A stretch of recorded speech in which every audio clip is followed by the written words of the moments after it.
The woman in the cream-colored blazer tapped her diamond ring against my driver's side window and spoke words that would change everything. "You have exactly 1 minute to reverse this vehicle or I'm calling the police for trespassing on homeowner association property." Her voice carried that unmistakable tone of someone who'd spent a lifetime getting exactly what they wanted, exactly when they wanted it. Two private security guards in navy blue uniforms stood behind her, hands resting on their equipment belts, ready to escalate this situation the moment she gave the signal. I didn't move, didn't speak. Instead, I reached toward my glove compartment with deliberate slowness. Both guards tensed immediately. The younger one actually unclipped his radio, preparing to call for backup over what he probably thought was about to become a dangerous situation. But I wasn't reaching for anything threatening. I was retrieving a single piece of paper, aged official, bearing the seal of the United States federal government from 1891. This document proved that every house in her carefully manicured community, including the mansion she called home, sat on land that had belonged to my family for over 130 years. Her expression didn't just change, it shattered, like watching a carefully constructed facade crumble under the weight of a truth she'd spent 17 years trying to keep buried. Because she'd built her empire on stolen ground, and I was about to prove it. Then, I was going to sell the only road connecting her community to the outside world for $48 million. But here's what made this different from every other land dispute you've ever heard about. I wasn't some lucky heir who stumbled into this inheritance by accident. I'd spent the last 14 years of my career as a forensic land title investigator, specializing in exactly this type of fraud. I'd helped prosecute 17 major cases involving illegal property transfers and forged documentation, and she had just become my 18th. Let me take you back 72 hours, to a bank vault in Colorado, to a letter from a grandmother I'd barely known, and to the moment I discovered I owned an entire subdivision that had absolutely no idea I existed. A letter from the past. The Rocky Mountain Trust Bank in Boulder had that distinctive smell of old documents and industrial floor cleaner. Overhead fluorescent fixtures hummed constantly, casting everything in that peculiar greenish light that makes healthy people look like they need immediate medical attention. The vault attendant, a thin woman in her mid-50s with bifocals on a chain around her neck, examined my driver's license and passport 4 separate times before she seemed satisfied I actually was who I claimed to be. I'd made the 9-hour drive from Phoenix specifically for this appointment. The worn leather briefcase beside me contained 14 years of professional experience, and every instinct I'd developed during that time was telling me something significant waited beyond that heavy steel door. My work boots, scuffed and dirt-stained from a site inspection in New Mexico the week before, left faint marks on the polished marble floor as I followed her through the narrow hallway lined with safe deposit boxes. She noticed them. Noticed the rough calluses on my hands, too, the kind of wear that comes from years of actual field work, crawling through attics and dusty record rooms searching for proof of property crimes. She probably also caught a glimpse of the identification holder clipped to my belt when I signed the access authorization. Former identification, technically, since I'd gone into private consulting 2 years ago, but old habits from 14 years don't disappear overnight. "You're Jackson Winters?" she asked, her tone suggesting she hoped I'd say no. "This box hasn't been opened since 1996. Are you certain you want to access it?" "My grandmother's estate attorney said she left something here. I'm certain." She guided me to a private viewing room, placed the metal box on the wooden table, and departed without additional conversation. The lock mechanism was ancient, a brass system that clearly hadn't been maintained in decades. The key the attorney had mailed me fit smoothly, turning with a deep click that resonated off the concrete walls. Inside, I discovered 4 items: a leather document folder, cracked and aged from decades of storage, 3 unmarked keys on a tarnished brass ring, each different from the others, a handwritten letter in faded blue fountain pen ink, the handwriting meticulous and purposeful, and a black-and-white photograph showing a determined-looking woman standing by a wooden sign reading Winters Lumber Company, 1,000 acres, estate 1891. The woman in that photograph looked fierce, defiant, like someone who'd already made the decision to win whatever battle was approaching, even if that victory took 60 years to achieve. I opened the letter first. Jackson, if you're reading this, I'm gone. And if the attorneys followed my instructions correctly, you now own something that people have been attempting to steal from our family for 65 years, the Silverstone Canyon property. They told your father it was worthless timberland. They told your mother it had been sold decades earlier during the Depression. They lied. The original federal land grant is in this folder. The access road patent is beneath it. Never surrender the road, Jackson. Without that road, everything they built is worthless. I didn't know my grandmother. My father called her difficult, in that particular way people use when someone's done something unforgivable that nobody will actually explain. My mother called her obsessed with the past, usually while shaking her head like she pitied a woman she'd never taken the time to understand. Turns out, she wasn't difficult or obsessed. She was protecting a secret worth more than anyone imagined. Inside the leather folder, I found the original 1891 federal homestead patent, 1,000 acres granted to Samuel Winters by the United States government. Below that, a 1954 county survey map showing a 65-foot wide access easement specifically retained by the Winters family. And attached to the survey with a rusted paperclip, a handwritten note in the same careful penmanship as the letter. They can construct whatever they desire, but they will never own the road in or out. I pulled my phone from my jacket and entered the coordinates listed on the survey document. Google Earth loaded slowly, the satellite imagery rendering piece by piece, like a puzzle assembling itself, and what appeared made my pulse quicken in exactly the way it used to when I discovered fraud during my federal investigations. Where there should have been undeveloped forest land, there were houses. Not just a few houses, hundreds of them, swimming pools glinting into satellite sunlight, tennis courts with perfect white lines, a massive stone entrance with a sign declaring "Welcome to Silverstone Heights, a premier gated community." Someone had constructed an entire luxury subdivision on my property, and apparently nobody had bothered asking permission first.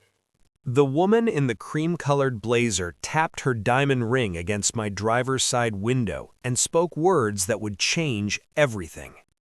You have exactly 1 minute to reverse this vehicle, or I'm calling the police for trespassing on homeowner association property. Her voice carried that unmistakable tone of someone who'd spent a lifetime getting exactly what they wanted, exactly when they wanted it.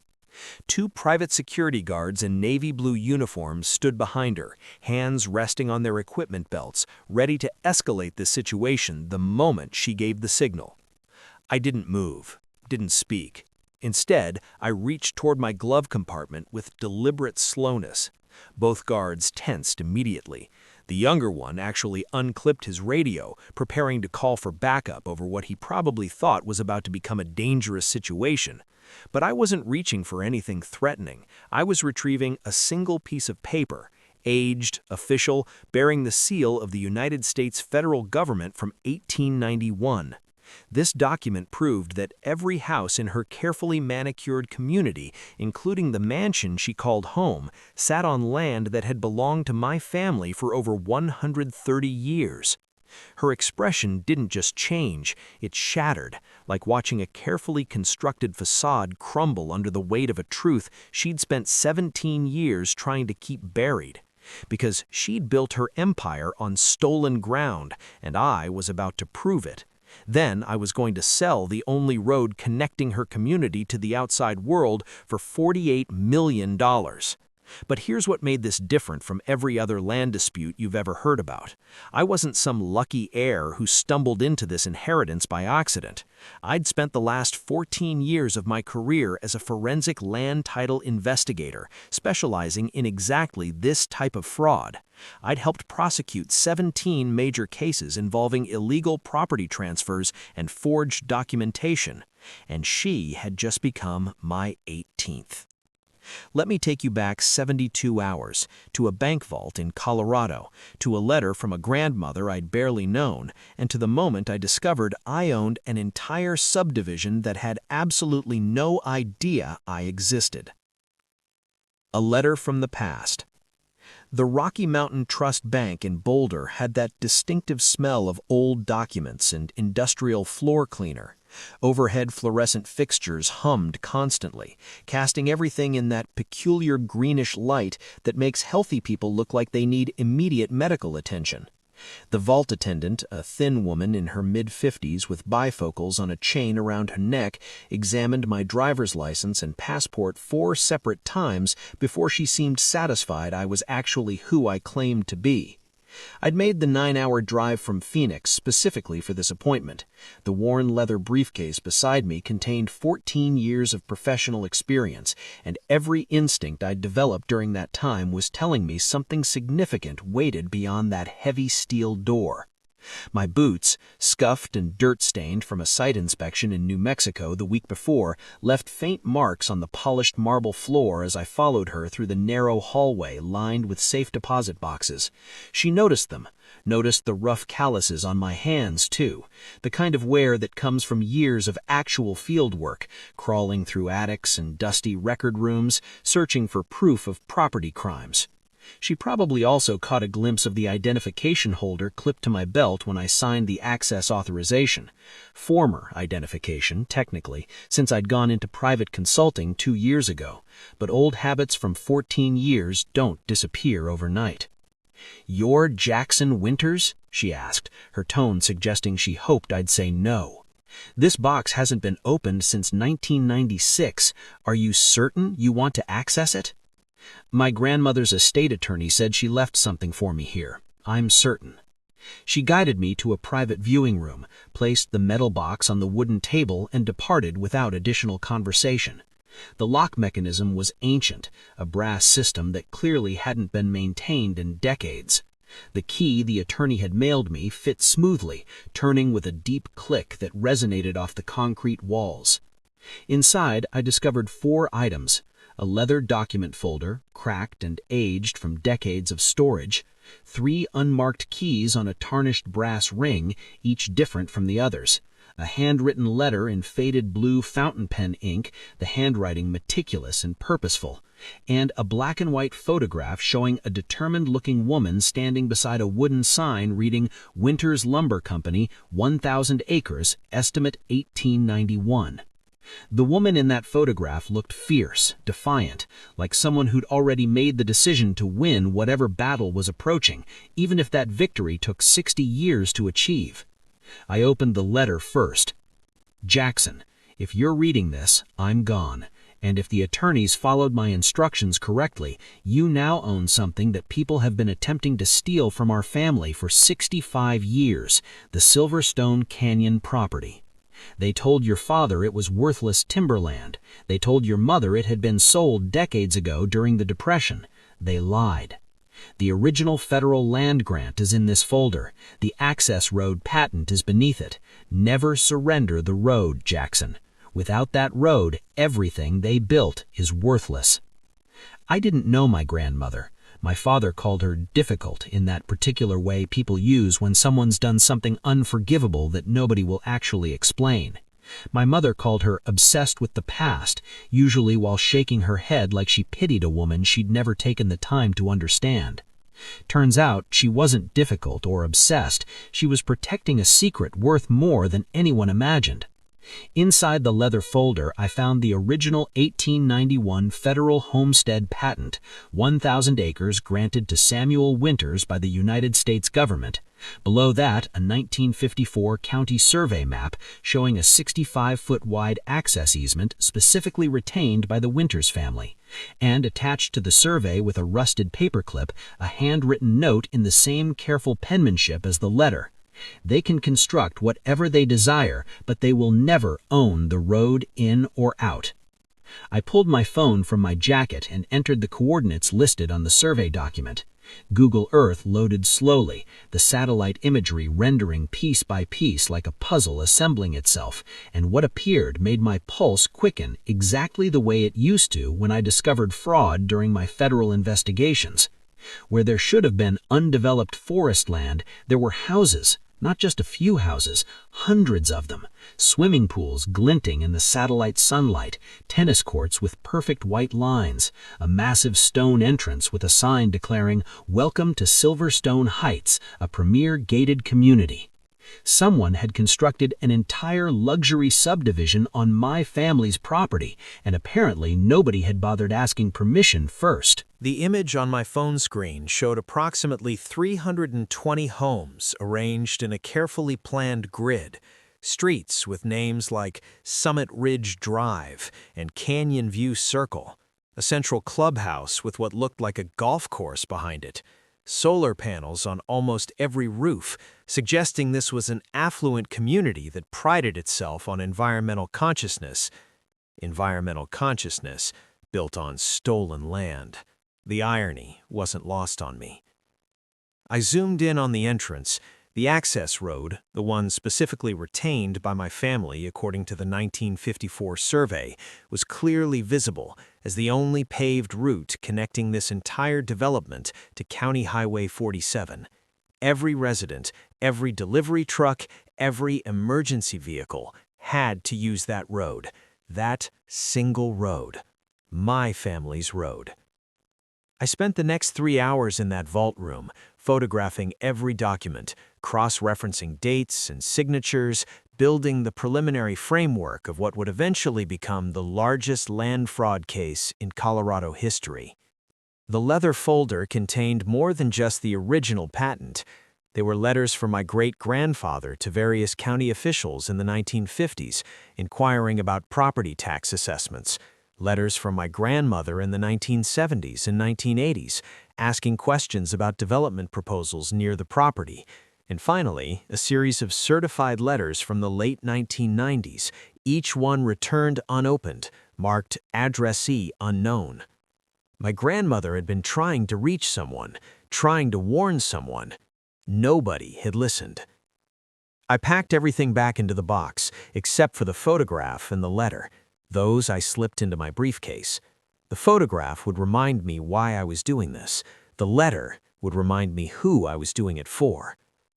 The vault attendant watched me leave with an expression that suggested she understood, somehow, that I wasn't the same person who'd walked in 90 minutes earlier. The Jefferson County Recorder's Office occupied the third floor of a government building that looked like it had been designed by someone who believed architecture should punish the people who had to work inside it. Narrow windows, low ceilings, that particular shade of industrial beige that appears in government offices worldwide. The clerk at the front desk was a man named Raymond, probably in his late 60s, with the weary expression of someone who'd seen 40 years of property disputes and expected to see 40 more before retirement. I didn't announce myself as a former investigator, didn't flash any credentials, just asked politely if I could review the property records for Silverstone Canyon, Section 22, Township 9 North. Raymond's eyebrows lifted slightly, but he didn't ask questions. He disappeared into the maze of filing cabinets that lined the back wall and returned 12 minutes later carrying a box that looked heavy enough to contain cinder blocks. "You're the second person in 6 months to ask about this property," he said, setting the box on the counter with a thud. Other person was a woman, lawyer type, wouldn't give her name. "When was that?" "March, maybe April. Spent about 3 hours here, took pictures of everything, left in a hurry." He paused. She looked nervous. I thanked him and carried the box to one of the research tables. What I discovered inside confirmed every suspicion that had been building since I'd opened my grandmother's letter. The original Winters patent, recorded in 1891, exactly as shown in the documents from the safety deposit box. The property had never been transferred, never sold, never modified through any legal process. But in 1987, something appeared that shouldn't exist. A quitclaim deed, supposedly signed by someone named Elizabeth Winters, my grandmother, transferring ownership of the entire parcel to Silverstone Development Corporation.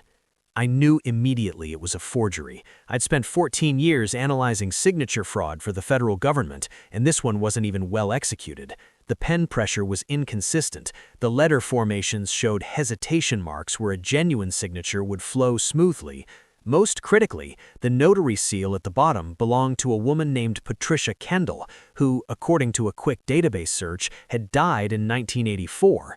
Whoever forged this deed had used a dead person's notary stamp. They hadn't even bothered verifying she was still alive when they fabricated the document.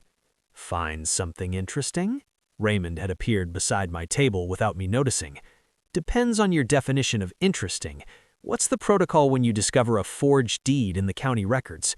His expression shifted from weary to alert in approximately 1 second. How sure are you? Absolutely certain. The notary has been dead for 3 years when this was supposedly executed, and the signature analysis shows at least 6 different indicators of forgery. Raymond was quiet for a long moment. Then he said something that made my blood run cold. You should know that the woman who came here in March, she asked the exact same questions. Then she asked who owns Silverstone Development Corporation. What did you tell her? That it was dissolved in 2010, but the managing partner was a man named Harrison Blackwell. He died in 2013, but his daughter took over as president of the Homeowners Association. He paused. Her name is Cassandra Blackwell Monroe. She's been running that HOA for 16 years. I dug deeper into the records. Silverstone Development Corporation had filed incorporation paperwork in December 1987, exactly 6 weeks after the forged quitclaim deed appeared. Harrison Blackwell was listed as the sole managing partner. I searched his name on my phone. The obituary from 2013 mentioned that he'd been a successful real estate developer who transformed the Silverstone area from wild forest to thriving community. It mentioned his daughter, Cassandra, who continues his legacy of community leadership. What it didn't mention was that he'd built that legacy on forged documents and stolen land. But the most critical detail was buried in the original survey documents from 1954, the 65-foot access easement, the road connecting Silverstone Heights to the county highway, wasn't included in any transfer paperwork, not in the forged deed, not in any subsequent filings, not anywhere. The road, the only road serving an entire community of 320 families, still legally belonged to my family. It always had. Every morning, those residents drove across my land to get to work. Every evening, they drove back across my land to get home. Delivery trucks, mail carriers, garbage services, emergency responders, all using property they had no legal right to access. And according to these records, nobody had ever asked permission. Nobody had ever paid for an easement. They simply assumed that because they owned houses in Silverstone Heights, they had the right to use the road. They were wrong. I photographed every page, every signature, every notary stamp, every filing date. Raymond watched me work with increasing concern. You're planning to do something about this, aren't you? Someone needs to. The people living there now, they're not the ones who committed fraud. They bought houses in good faith. I know, that's why I'm going to make sure they're protected. But the people who stole this land, they need to answer for what they did. Raymond nodded slowly. There's one more thing you should know. The county assessor who approved the original subdivision permits in 1988, his name was Douglas Kendall. Related to Patricia Kendall, the dead notary?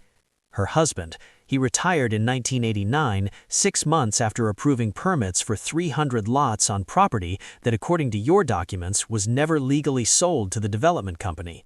The corruption went deeper than just one forged signature. This involved county officials, notaries, assessors, all connected, all working together to legitimize a theft that happened 36 years ago. I thanked Raymond and left with a flash drive containing scans of every relevant document. As I walked to my truck, I called the one person I knew who could help me navigate what was coming next. Mitchell, it's Jackson. I need you to run a complete title analysis on Jefferson County Parcel 229. And Mitchell, I think we just found your next RICO case. The entrance to Silverstone Heights looked exactly like what you'd expect from a community that had spent 3 decades pretending legitimacy. Stacked stone pillars on either side of the road, wrought iron gates with decorative scroll work, security cameras pointed in every direction, a guard station staffed by 2 men in matching uniforms who'd probably never encountered anyone who didn't immediately comply with their instructions. I drove my rental truck directly to the gate, No appointment scheduled, no warning call, just a man in dusty work clothes who looked like he'd taken a wrong turn somewhere in the mountains. The taller guard stepped out of the booth with body language that screamed, "This is my territory and I enjoy enforcing rules. This is private property. Do you have an access code?" "I don't need an access code. I own the road you're standing on." He laughed. The other guard, still inside the booth, smiled at what he clearly thought was a ridiculous claim. "Sure you do, buddy, and I'm the governor of Colorado. Turn around and head back to the highway. Call your HOA president. Tell her Jackson Winters is at the entrance. She'll want to have this conversation in person." Something in my tone made his smile disappear. Maybe it was the absolute certainty in my voice. Maybe it was the fact that I hadn't blinked once during this entire exchange. Maybe it was the way I'd said Winters like it carried specific weight. He picked up the phone in the booth, spoke quietly, hung up. 8 minutes later, a silver Lexus SUV emerged from inside the community. The door opened, and out stepped a woman in her early 60s with expertly highlighted hair, pearl jewelry, and a cream-colored blazer that looked like it cost more than most people's monthly mortgage payments.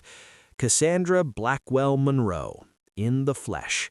She approached my window with the absolute confidence of someone who'd never lost an argument in her entire life. Her designer heels clicked against the asphalt. Asphalt that, according to the documents in my briefcase, sat on an easement my family had retained for 70 years.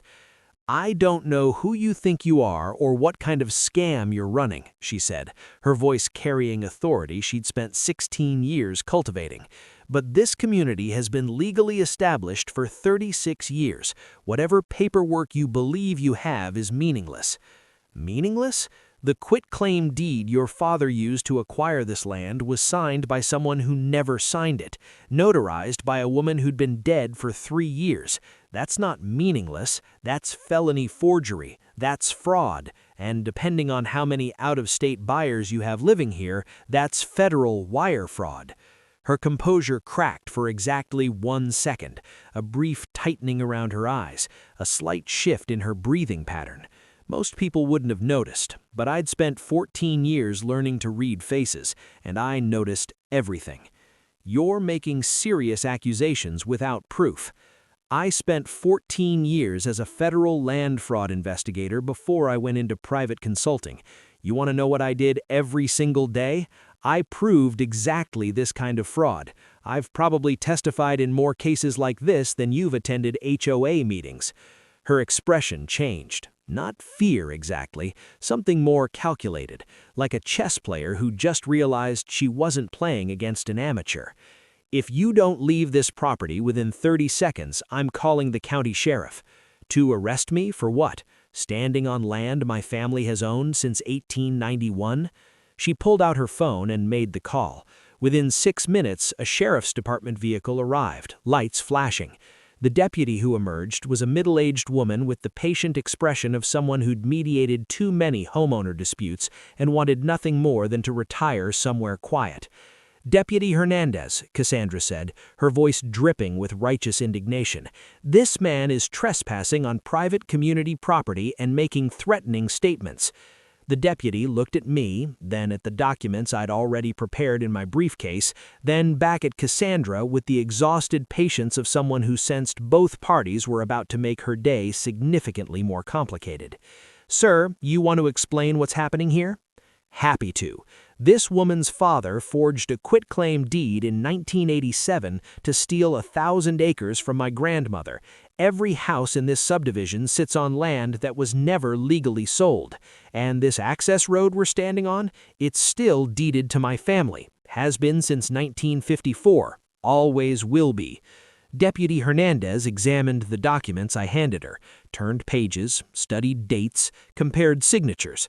Her expression remained professionally neutral, but I could tell she recognized something significant when she saw it. That land These patent documents is from 1891. look authentic. The easement retention is from 1954. And that forged deed? Compare the signature to my grandmother's actual signature on her driver's license from 1986. I pulled out the photocopy I'd obtained from state records.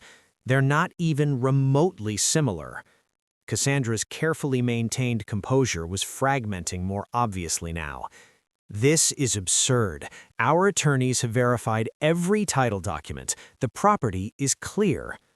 Ma'am, Deputy Hernandez said slowly, I'm not a lawyer, but I can tell you this.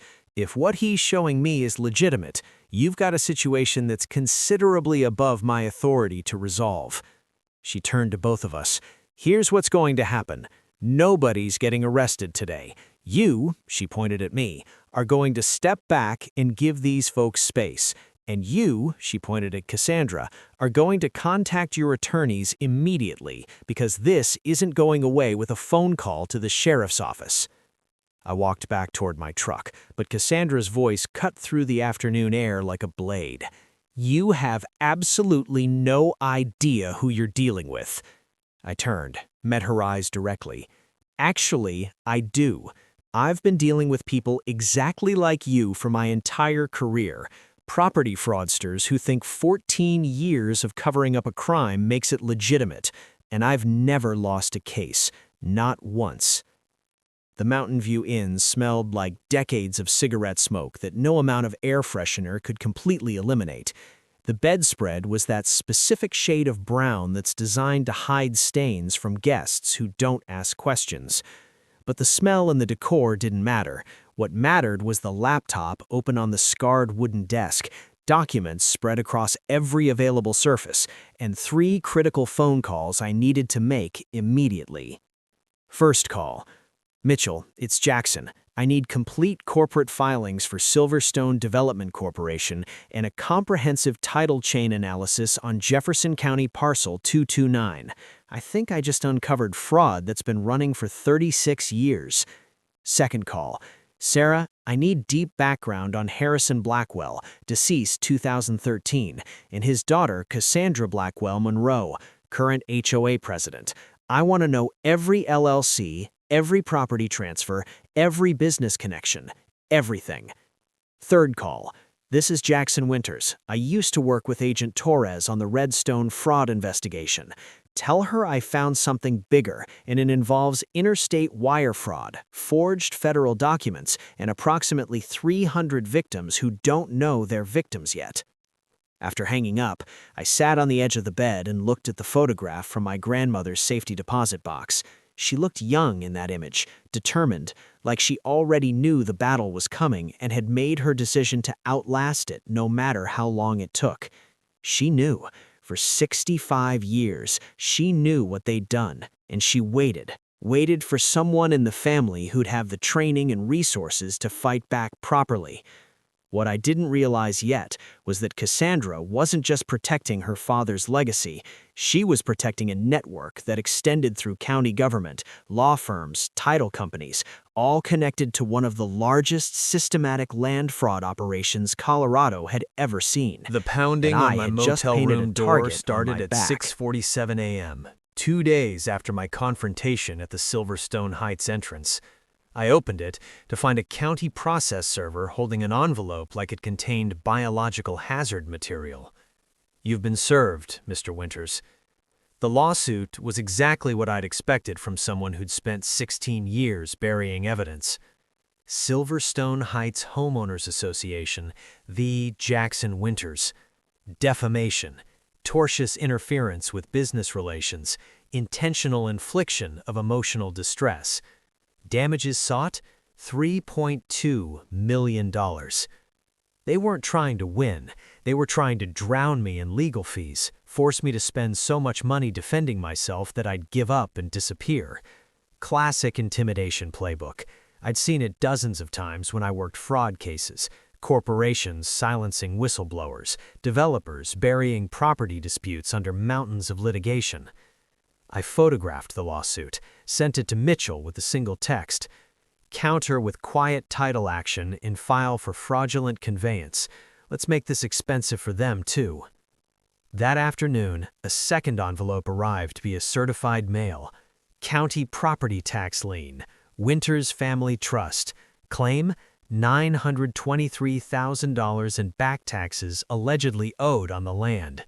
65 years of accumulated back taxes, suddenly due immediately. The taxes were fabricated. The land had been classified in county records as state forest reserve since 1987, conveniently the same year the forged deed appeared. Nobody pays taxes on land classified as public reserve. Now, suddenly, they wanted 6 decades of payment from a dead woman's estate. I dug deeper into county assessor records. The person who'd reclassified the property in 1987 was Douglas Kendall, the same Douglas Kendall married to Patricia Kendall, the dead notary whose stamp appeared on the forged deed. The same Douglas Kendall who'd approved subdivision permits for 300 lots on property that was never legally sold to the development company. Every government office that touched this property was connected to the same network: assessor, recorder, planning commission, even the title insurance company that verified the original sales to homeowners. They hadn't just stolen land, they'd constructed an entire system to protect that theft. My phone buzzed. Text from Mitchell. "You need to see this. Blackwell didn't do this just once. I found 11 other properties, same pattern, same forged signatures. Jackson, this is RICO territory." RICO, Racketeer Influenced and Corrupt Organizations Act, the federal statute designed to prosecute organized criminal enterprises. If we could prove systematic fraud across multiple properties, everyone involved faced potential federal charges. My phone rang. Unknown number.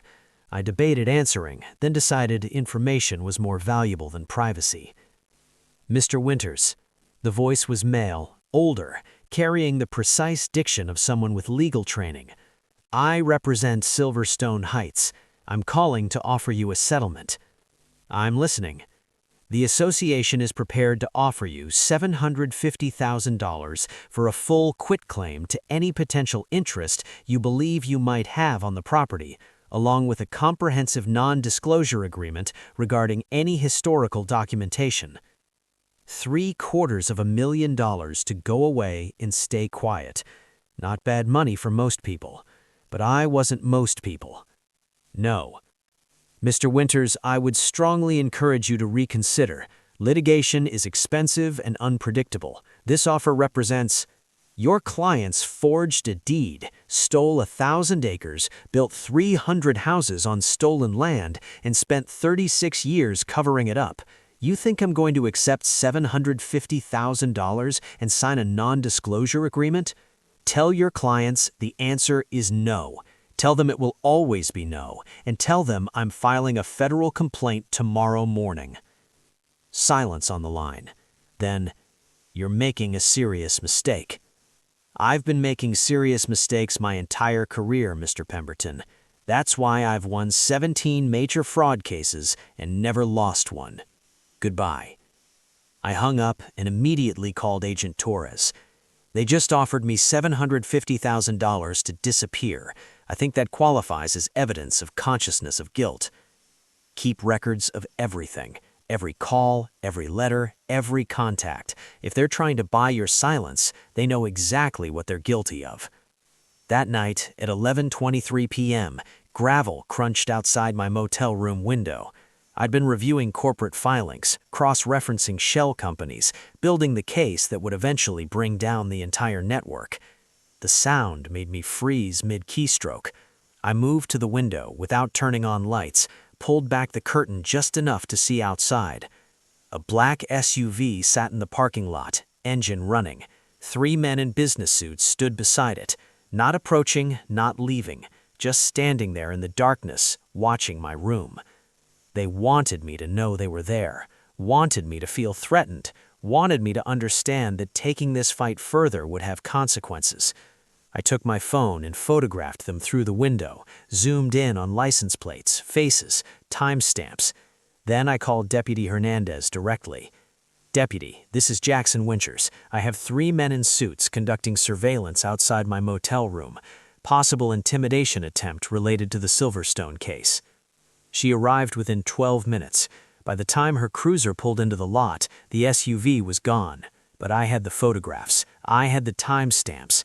I had evidence of harassment.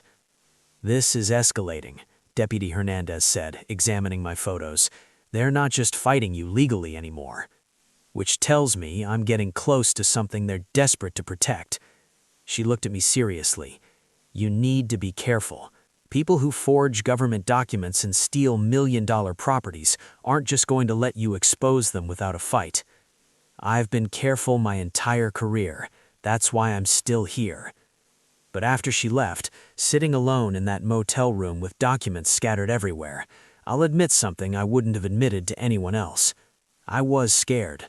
Not from the litigation, not from the surveillance, but from what would happen if I failed. If Cassandra, in her network, were powerful enough to bury this the way they'd buried it for 36 years. My grandmother had waited 65 years for justice. 17 families had been victimized. 300 residents had built their lives on fraudulent foundations. I couldn't let them down. My phone rang at 7:34 a.m. with a number I didn't recognize. I almost didn't answer. After 3 days of harassment and surveillance, unknown callers rarely brought good news. "Mr. Winters?" The voice was female, young, trembling with barely controlled anxiety. "You don't know me, but I've been watching what's happening. I work inside the Silverstone Heights management office, and there's something you need to know." We met at a coffee shop 30 miles from Silverstone Heights, far enough that nobody from the community would accidentally see us together.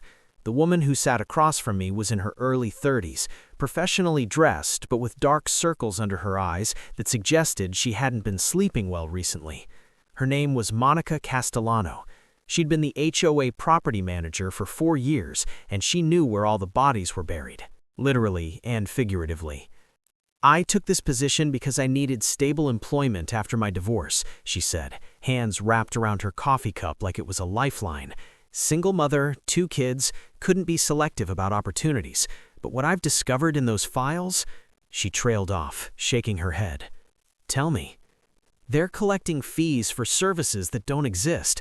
Road maintenance fund, $380,000 annually, but the road hasn't been repaved in 14 years. Security system upgrades, $250,000 last year, same cameras we've had since 2009. And there's a fund called Community Protection Initiative. Budget, $180,000 per year. Nobody knows what it's for." "Community Protection Initiative?" I asked. "What's that supposed to cover?"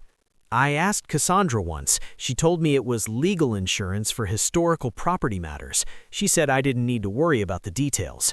Monica reached into her bag and extracted a small USB drive, slid it across the table like she was passing contraband. 4 years of financial records, meeting minutes, email correspondence between Cassandra and her attorneys discussing the Winters situation. My blood went cold. The Winters situation? They've known about my grandmother's claim? For years, since at least 2007, they've been paying attorneys to keep it suppressed to make sure nobody discovered the title problems. The Community Protection Initiative? That's the cover-up fund, legal fees to keep this buried. They'd known for 17 years, known that the property was stolen, known that eventually someone from my family would discover the truth, and they'd spent nearly 2 decades and millions of dollars making sure that day never came. "There's something else," Monica said, her voice dropping even lower despite us being the only customers in the shop. "The access road. Do you know why they never tried to purchase it outright? I assumed they thought they already owned it through the fraudulent deed." "No, they tried. In 2006, Cassandra located your grandmother, offered her $4 million for a formal easement agreement. Your grandmother refused." "Why would she refuse $4 million? Because of what she said next, according to the meeting notes I found in her files. She told Cassandra, 'My grandson will handle this when I'm gone, and he'll know exactly what you've done.'" The coffee in my cup had gone cold. I hadn't touched it since Monica started talking. My grandmother hadn't just known about the fraud. She knew about me, about my career, about the fact that I'd be the one to eventually discover the truth and have the expertise to do something about it. She'd been preparing this for me my entire professional life. "And Cassandra knows this," I said slowly. "She's known for 17 years that I'd eventually show up." Monica nodded. Every dollar in that community protection initiative, every attorney on retainer, every intimidation tactic, it's all been designed to prepare for one thing: you. I looked at Monica, this woman who'd risked her career and possibly her safety to sit in this coffee shop and hand me the evidence that would dismantle everything Cassandra had built. "Why are you doing this?" She was quiet for a long moment, staring into her coffee. "Because I have 2 daughters, and I want them to grow up in a world where people like Cassandra Blackwell Monroe don't always win, where doing the right thing actually matters, even when it's expensive and scary. This is going to get worse before it gets better. When they discover what you've given me, they'll come after you. I know, that's why I already gave my notice this morning. I'm done working for people who built their empire on stolen land and other people's suffering." I took the USB drive and slipped it into my jacket pocket. "Thank you. You just gave me everything I need to prove systematic fraud going back nearly 40 years. We left separately, her going first, me waiting 10 minutes before departing. As I drove back towards my motel, I couldn't stop thinking about my grandmother's words to Cassandra in 2006. "My grandson will handle this when I'm gone, and he'll know exactly what you've done." She'd been right about all of it. The Silverstone Heights Community Center was designed to hold maybe 200 people comfortably. Tonight, it held closer to 320, plus every board member, every HOA officer, and enough tension to make the air feel electric. People fanned themselves with community newsletters. The air conditioning system wheezed, trying to keep up with the body heat. At the front of the room, behind a table covered in official-looking binders and documents, sat Cassandra Blackwell Monroe in her signature cream blazer, flanked by board members who looked like they'd been specifically selected for their ability to nod on command without asking questions.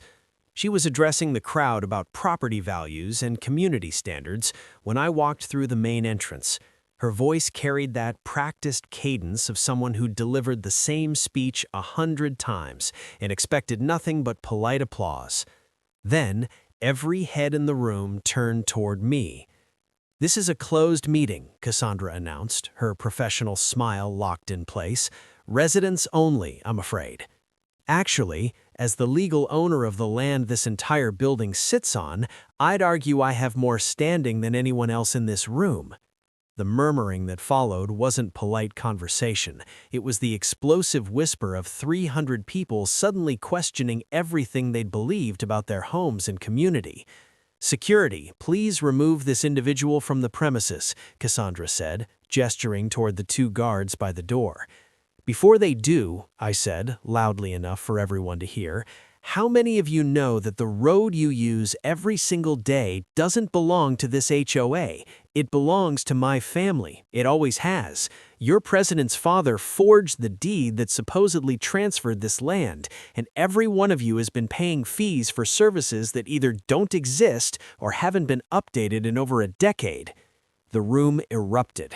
Not polite disagreement, but genuine chaos, people shouting questions, demanding answers, the kind of explosive reaction that happens when someone tells you your entire reality might be built on lies.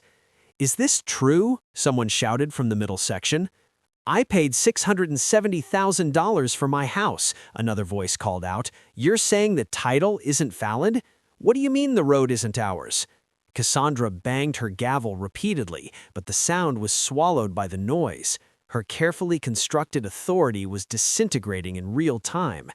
"This man is a con artist," she shouted, her voice rising above the chaos. "He's attempting to extort this community with fabricated claims about property that's been legally established for 36 years. Then why did you offer my grandmother $4 million for the access road in 2006? I pulled out printed emails from the USB drive Monica had provided, began reading aloud. Quote, "Mrs. Winters, we strongly urge you to accept our offer before legal complications arise. The access easement situation must be resolved discreetly. Signed, Cassandra Blackwell Monroe, March 22, 2006. End quote. The room went silent. 320 people held their collective breath. Cassandra's face had lost all color. Whatever script she'd prepared for this meeting, this wasn't part of it. This wasn't something her attorneys had prepared her to address. "You knew," I continued, my voice carrying clearly in the sudden silence. "For at least 17 years, you've known this property wasn't legally transferred, and instead of making it right, you've spent millions covering it up. Millions of dollars from these people's HOA fees, paying lawyers to suppress the truth, while you charge them for roads you don't own and services you don't provide." The crowd was shifting. I could feel it. The residents who'd walked in trusting their HOA president were now looking at her with something new in their expressions. Doubt, suspicion, betrayal. "This is slander," Cassandra said, but her voice had lost its commanding edge. "These are lies designed to—" "I have financial records showing a Community Protection Initiative fund that's collected over $2 million in the past 12 years, money that's gone straight to law firms to keep this fraud buried. I have meeting notes from 2006 where you discussed my grandmother's refusal to sell the easement. I have emails from your attorneys discussing strategies to contain the winter situation before it became public." A man in the front row stood up. "Cassandra, is any of this true?" She opened her mouth, closed it, opened it again. For the first time since I'd met her, she had absolutely no response. "That's what I thought," the man said. He turned to the rest of the crowd. "I move that we suspend the current board immediately and request a full independent audit of all HOA finances." "Seconded," someone shouted from the back. "Third," another voice called. The meeting devolved from there, not into chaos exactly, but into the organized rebellion of people who just discovered they'd been systematically lied to by the person they'd trusted to protect their interests. That night, 5 board members resigned. 12 homeowners filed requests for comprehensive financial audits, and Cassandra's attorney sent a letter withdrawing from her personal lawsuit against me. The dominoes were starting to fall. 1 week later, at 8:23 a.m. on a Thursday morning, 3 black SUVs with federal government plates rolled up to the main entrance of Silverstone Heights. Tinted windows, LED light bars, the kind of vehicles that make security guards suddenly remember they have urgent business elsewhere. The guards at the gate didn't even try to stop them, just opened the gate and stepped aside as the vehicles drove through in precise formation. I watched from my truck parked across the highway as federal agents in FBI windbreakers emerged from the vehicles and walked directly toward the HOA management building. They moved with practiced coordination, no wasted motion, no hesitation, just the quiet efficiency of law enforcement officers executing a search warrant they'd spent weeks preparing. Agent Torres led the team. I'd worked with her on the Redstone fraud case 6 years earlier, back when I still carried federal credentials. She was exceptional at her job, methodical, thorough, the kind of investigator who built cases so airtight that defense attorneys started negotiating settlements before indictments were even filed. Through the management building windows, I could see them seizing computers, boxing documents, photographing everything. Employees stood against walls with hands visible, answering questions they'd probably hoped nobody would ever ask. Then, Cassandra emerged. 2 agents flanked her, 1 on each side. Her hands weren't restrained, not yet, but her posture told the entire story. The confident woman in the cream blazer who'd threatened to have me arrested was gone. In her place stood someone smaller, diminished, like a costume that no longer fit properly. "Cassandra Blackwell Monroe," Agent Torres said, her voice carrying clearly across the morning air. "You're being detained for questioning regarding federal charges of wire fraud, mail fraud, and conspiracy to commit bank fraud. You have the right to remain silent." Cassandra's response was almost scripted. "This is harassment. This is governmental overreach. I'll have your badge." "Ma'am, we have documentation of 12 forged property deeds, financial records showing payments to county officials for favorable classifications, and testimony from witnesses your family silenced 30 years ago. Your father initiated this operation. You continued it, and as of today, it's finished." The investigation eventually revealed that Silverstone Development Corporation and its successor entities had stolen property from 19 different families over 4 decades. Total estimated value, over $92 million. Cassandra wasn't just an HOA president protecting her community. She was the heir to one of the largest systematic land fraud operations in Colorado history. I watched as they placed her in the back of an SUV. I didn't feel triumph, didn't feel satisfaction, just a strange sense of completion, like finishing a book you've been reading for years without quite realizing how it would end. My grandmother had waited 65 years for this moment. She'd never lived to see it, but she'd made certain I would. The negotiations took place in a conference room at the Jefferson County Courthouse. Fluorescent lighting overhead, industrial carpets that had seen better decades, the kind of anonymous space where deals are made that change hundreds of lives. On one side of the conference table sat the newly elected HOA board members, residents who'd been thrust into leadership roles after the previous board's mass resignation. They looked terrified of the legal exposure they'd inherited.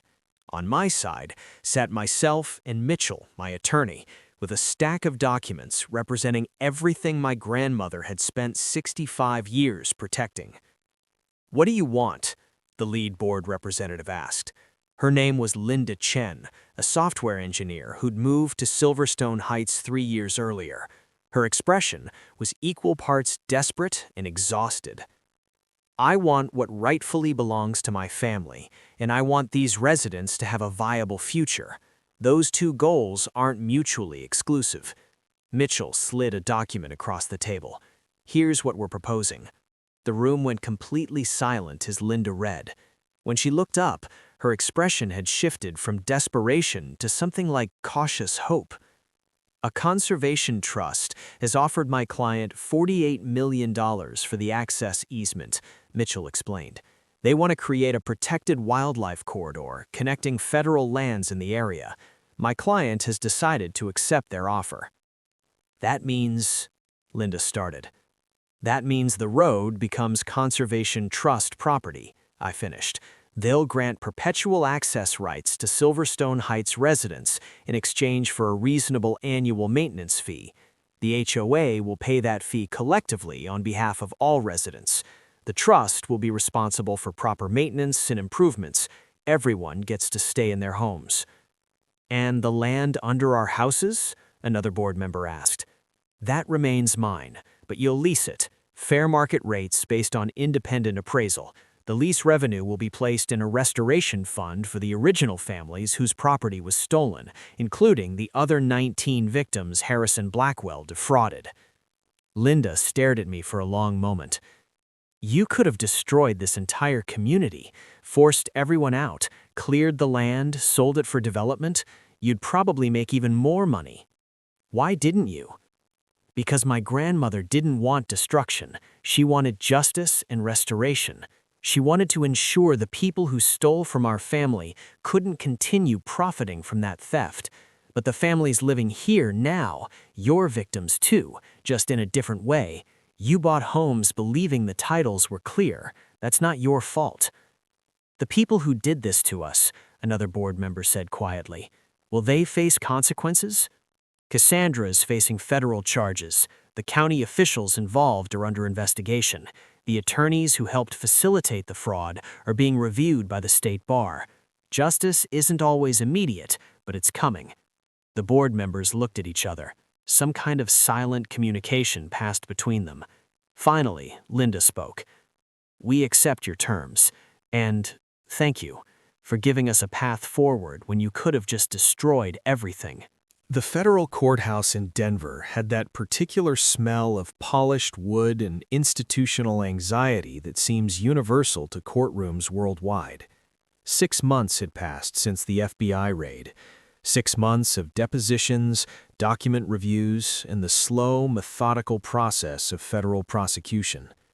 Cassandra Blackwell Monroe stood before Judge Martinez in an orange detention jumpsuit instead of her signature cream blazer. Her silver hair had lost its professional styling. Her posture had lost its imperial confidence. She looked exactly like what she was, someone who'd spent her entire life believing she was untouchable, finally discovering she was devastatingly wrong. The verdict was delivered by a jury foreman who looked tired from 3 weeks of complex testimony about property law, forgery analysis, and financial fraud. On count 1, wire fraud, guilty. On count 2 through 11, wire fraud, guilty on all counts. On count 12 through 17, mail fraud, guilty on all counts.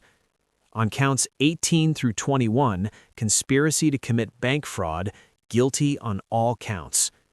The judge's sentencing was delivered with the precise formality of federal judicial procedure. Mrs. Blackwell Monroe, you orchestrated and perpetuated a fraud that victimized 19 families over 4 decades. You stole not just property, but security, trust, and peace of mind from people who'd committed no crime except believing in the legitimacy of their own homes. This court sentences you to 21 years in federal prison, followed by 5 years of supervised release. You are ordered to pay restitution in the amount of $15.7 million to identified victims. In the hallway afterward, reporters surrounded me with cameras and microphones. Mr. Winters, how does it feel to see justice finally served? It feels like something my grandmother should have lived to witness, but I'll accept this outcome on her behalf.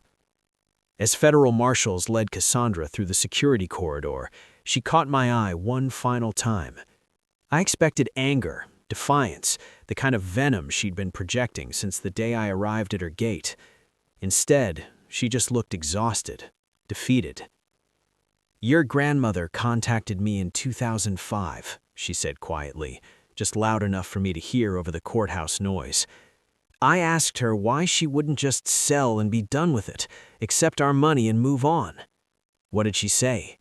She said, because some things matter more than money, and you'll never understand that until you've lost everything. A pause. She was right. I never understood. Not until today. They led her away. I never saw Cassandra Blackwell Monroe again. The bronze memorial plaque was installed on a crisp October morning at the entrance to what was now officially designated the Winters Memorial Wildlife Corridor.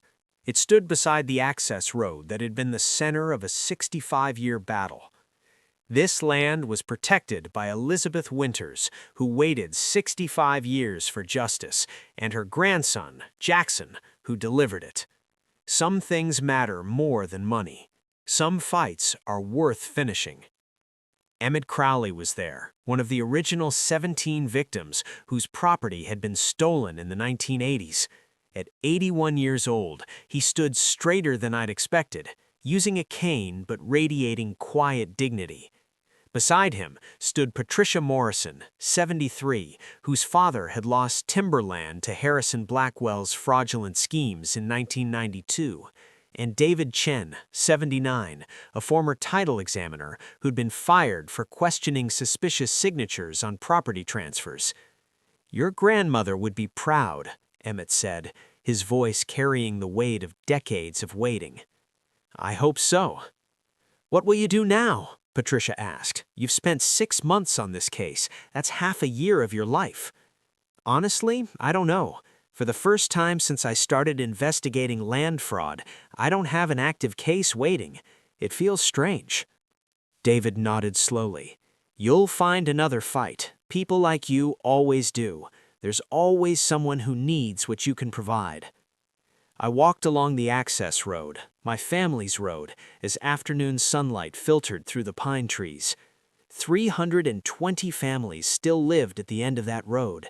They weren't my enemies. They were just people who'd bought houses and built lives without realizing the foundation was rotten. Now they knew, and somehow that made everything different. The restoration fund I'd established was already processing claims from the 17 families whose property had been stolen. The Conservation Trust was planning habitat improvements and trail systems. Silverstone Heights residents were paying fair lease rates and actually receiving the services they'd been promised for years. Not perfect, but better. Justice doesn't always look like complete victory. Sometimes it just looks like making things more right than they were before. The cabin stood on the edge of the original Winters property, exactly where my great-great-grandfather had constructed the first building in 1891. I'd spent 3 months renovating it, replacing rotted timber, repairing the stone foundation, installing modern utilities while preserving the historical character. I was organizing documents when I discovered it tucked inside the leather folder from the safety deposit box. A second envelope I'd somehow missed during those chaotic first days. Inside was a final letter from my grandmother, written in her precise handwriting. Jackson, if you're reading this, it means you completed what I couldn't. I knew you would. Even when you were young, you had that expression, like you were already solving problems the rest of us couldn't see. I want you to understand something important. I didn't hold on to this land because of its monetary value. I held on to it because your great-great-grandfather walked every acre in 1891. He built a cabin where yours probably stands now. He raised 6 children in these mountains, and every one of them passed the land forward, generation after generation, because they understood that some things deserve protection. The Blackwells thought they could steal it with forged papers and corrupt officials. But documents can be exposed as fraudulent. Corruption can be prosecuted. Land remains. I'm sorry I wasn't part of your life growing up. Your mother and I had irreconcilable differences, but I watched your career from a distance, every fraud case you solved, every wrong you corrected. I knew you'd be the one to finish this. Protect the land. Protect the families living on it now. They didn't know what they were part of. And protect yourself. I'm proud of you. I always was. I always will be. Your grandmother, Elizabeth. I folded the letter carefully and looked through the cabin window at the forest my ancestors had walked for over a century. For the first time in months, I allowed myself to feel something other than focused determination. I felt home. 6 months after Cassandra's conviction, Silverstone Heights held its first community event since the scandal broke. No corruption, no secrets, just families gathering on a Saturday afternoon, trying to rebuild something that had been fundamentally broken before most of them ever arrived. I walked through the neighborhood. Residents waved. Some stopped to shake hands or say thank you. A woman I didn't recognize approached near the community center. Mr. Winters, I wanted to thank you. I know the situation is complicated, but what you did, exposing the truth, it actually made this community better. We understand our history now. We know who was exploiting us, and we're not part of a lie anymore. That's all I wanted, truth and fairness. My daughter asked about the woman on the memorial plaque at the road entrance. I told her she was someone who believed truth always matters, even when it takes 65 years to prove it. Was I right? That's exactly right. My grandmother waited 65 years. 17 families waited 30. 320 residents lived their entire lives on fraudulently transferred land without knowing it. Justice isn't always immediate, it isn't always clean or simple, but when it finally arrives, when the forgeries are exposed and the corruption prosecuted, what remains is truth and land and the possibility of building something legitimate on honest foundations.